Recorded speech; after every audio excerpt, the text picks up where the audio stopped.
You start playing piano since 4 years old. Who inspires you, and how was the lessons and studies in this beginning? Okay. I have a musical family. My mother was a piano teacher. In the school system, I have 6 older brothers. Everybody played the piano, so music was always a part of my life. It was always going on in the background. And my grandfather played guitar and sang, so it was always there. And so I started piano lessons at age 4, and I took to it right away. Loved it. Couldn't wait to come home and practice. You know, unlike most kids. Nice. They want to play video games. What about your brothers? They still play. I mean, I have one brother that's in a band. You know, he's in a local band out in Colorado. They play on the weekends, kind of stuff. But you know, everybody knows how to play a little bit still. But and with your classical formation, what inspired you to be a progressive metal keyboardist? And do you play classical music nowadays? I do. Always play classical music. Sit in the studio and I record orchestral parts into my computer, piano concertos, Brahms, and all 3 Beethoven concertos, and sit there, keep my chops up. You know, because if you don't practice that stuff, you lose it. You really do. Yeah. So. And do you remember what was your first key? My first keyboard was a Poly 6. I used Poly 6, very used, and I had to beg my parents to buy it too. Nice. And what's your setup? What sounds do you use with each keyboard? I have the Yamaha Motif ES7 and V-Synth GT up top, and I love the Yamaha because of the true sounds. And it's the only board at the time when I bought it that you could switch patches without having effects drops or having the sound cut out, even if you're holding it with the pedal. And just the architecture, the way the sequencer set up, the way I load each song, I build each song into the sequencer. Song 1, Nevermore, song 2, whatever is next. And then all of my sounds are right there. So it's just easy switching. And I go to the next song, easy switching. Yeah. Good choice. Yeah, definitely. And I also load some samples in that I control with a little controller on the side for big, background stabs and a couple guitar swells that are impossible to, So. And if you could take, what do you want to stage? What instruments, acoustic or electronics, do you take with the stage? I would take a Steinway, a 9-foot Steinway, 9 foot, and a Hammond B3, and that's it.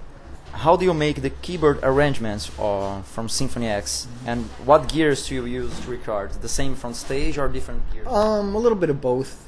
I use a lot of the stuff I have. I use the solo with the V-Synth for all the solo stuff I do.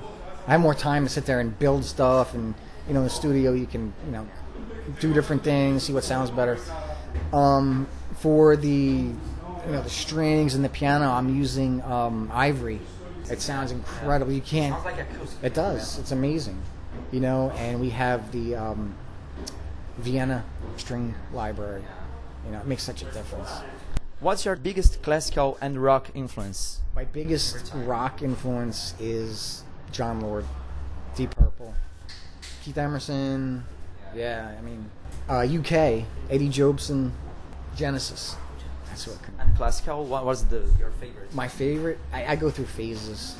Sometimes I'm in a Bach mood. Sometimes it's Chopin, Schumann. Do you like George Gershwin, American? Sure, I had to play. And what album of history you would say a masterpiece? A masterpiece album. Yeah.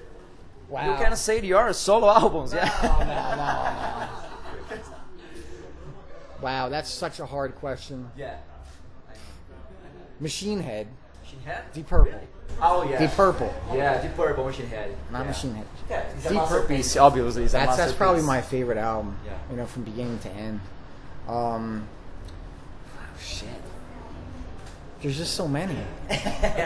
It's hard to choose one, but okay, Machine Head. Yeah, that's probably my favorite yeah. record. I still listen to it all.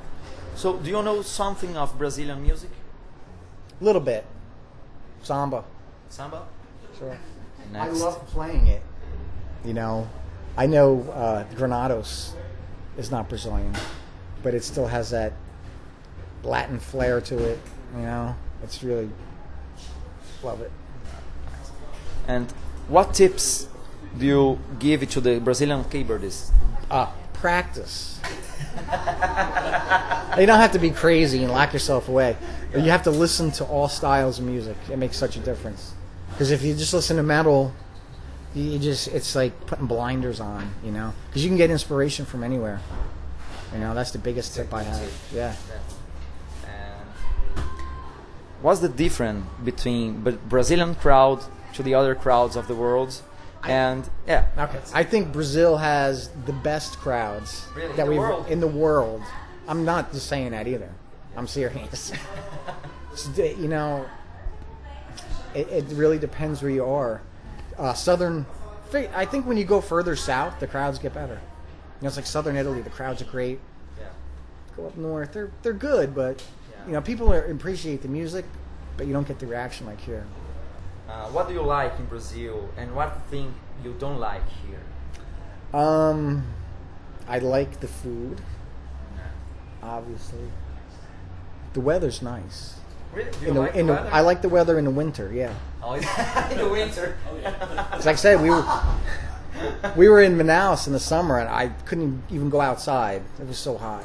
Yeah. You know, I walked outside and just I sweat. can figure. Yeah. What don't I like about Brazil? The weather. What days do you like to hear? The last tour we did, a band with we toured with a band called Mirath. Mirath. They're from Tunisia. Yeah. Great guys, great players, and there's a good example of influences. It had a Middle Eastern influence in metal, and it was, you know, great. Yeah. Great. When you are not playing, what is your hobbies? My hobbies? Yeah.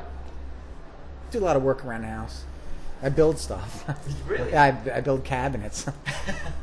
Oh, I redid my whole house. You know, my wife, you know, I'm home. She's like, has a list of shit for me to do.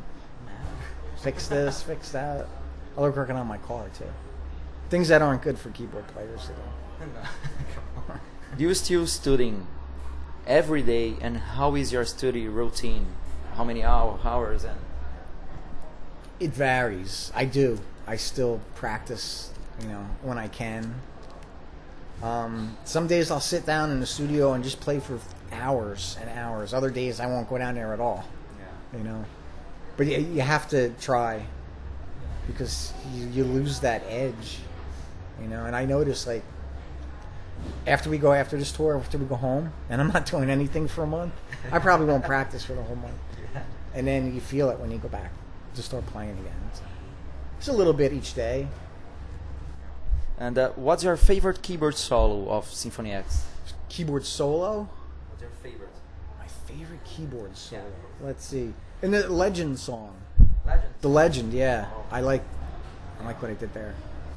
And you are in the band more than 20 years. How is the relationship with the band? Good. You know, we've had our ups and downs like any other band. Yeah, like a a family. You want to, yeah, like, exactly.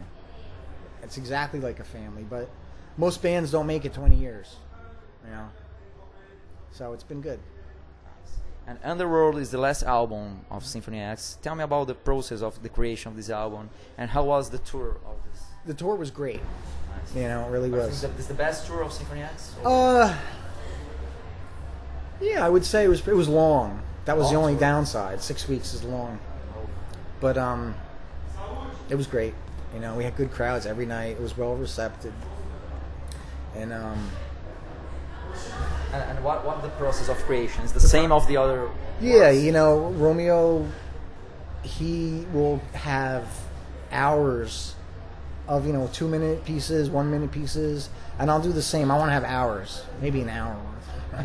But we, you know, everybody gets their little. Me and him get together, put our parts together. He's got a guitar riff, put some chords under it. I have some chords. He puts his guitar riff on it, and we just go from there. The magic happens. And it just evolves, Yeah. you know. You have 2 instrumental albums, solos. And what's the difference to you work with Symphony X and your all albums? I think my solo albums are more progressive than the band, you know. And I try to use different instrumentation. Like I got a lot of Hammond on that one, on the last I one, heard that. Yeah. which I love, but there's not. I don't. I'd like to use it in the band. Really? I think so. Oh. Yeah. Good idea. Yeah. And what's your future plans? Future plans. We have after Brazil, we go to Chile tomorrow, actually. Then to Buenos Aires, and then we're off until June 10th. We play at Sweden Rock, Sweden Fest. and then we're off for July. In August, we play Wacken, Bloodstock, and we're going to Israel again. Do a tour. That's another great place to tour. Nice. And then we're going to do a short run in the States, and then Australia and Japan in October. A long tour. Yeah. But it's broken up, so it's not so bad. And what about your solo career? What do you plan? Yeah, another album or I don't- a tour or some gigs? Nah. Because I don't plan to write these albums. Right. You know, I'll be down there, and like I said, I have, 2-3 hours worth of parts, half songs or 3/4 of a song. And once that happens, then I'm ready to do another solo record. You know?